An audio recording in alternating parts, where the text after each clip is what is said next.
Hello, ഇന്ന് നോക്കാൻ പോകുന്നത് ആസാദി എന്ന ചിത്രത്തിൻ്റെ ഫസ്റ്റ് ഹാഫ് റെസ്പോൺസ് ആണ്. വീഡിയോയിൽ പോകുന്നതിന് മുമ്പ് വീഡിയോ ലൈക്ക് ചെയ്യുക, ചാനൽ സബ്സ്ക്രൈബ് ചെയ്യുക.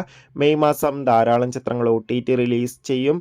നമ്മുടെ ചാനൽ ഭാഗം പരിശോധിച്ചാൽ ആ വീഡിയോയ്ക്ക് നിങ്ങൾക്ക് കാണാൻ വേണ്ടി സാധിക്കുന്നതായിരിക്കും. ശ്രീനാഥ് ബാസി, ലാൽ, വാണി വിശ്വനാഥൻ എന്നൊക്കെ പ്രധാന കഥാപാത്രങ്ങളായെത്തി എന്ന് റിലീസിനെത്തിയ ചിത്രമായിരുന്നു ആസാദി. ഏവരുമേറെ ആകാംക്ഷയോടെ ചിത്രത്തിൻ്റെ റിലീസിനായി കാത്തിരിക്കുകയായിരുന്നു. ഫൈനലി ചിത്രത്തിൻ്റെ ആദ്യ ഷോ ഇപ്പോൾ കേരളത്തിലെ വിവിധ തിയേറ്ററുകളിൽ ആരംഭിച്ച് ചിത്രത്തിൻ്റെ ആദ്യ റെസ്പോൺസൊക്കെ പുറത്തു വന്നിരിക്കുകയാണ്. ചിത്രത്തിൻ്റെ ഫസ്റ്റ് ഹാഫ് കഴിയുമ്പോൾ തന്നെ ചിത്രത്തിന് അത്യാവശ്യം ഒരു പോസിറ്റീവ് റെസ്പോൺസാണ് നേടിയെടുക്കാൻ വേണ്ടി സാധിച്ചിട്ടുള്ളത്.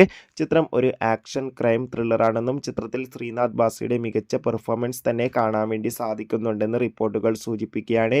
കാത്തിരിക്കാം ആസാദി എന്ന ചിത്രത്തിൻ്റെ കൂടുതൽ റെസ്പോൺസിനായി. ചിത്രത്തിന് വേണ്ടി കാത്തിരുന്നവർ തീർച്ചയായും കമൻറ്റ് ബോക്സിൽ രേഖപ്പെടുത്തുക. ബൈ.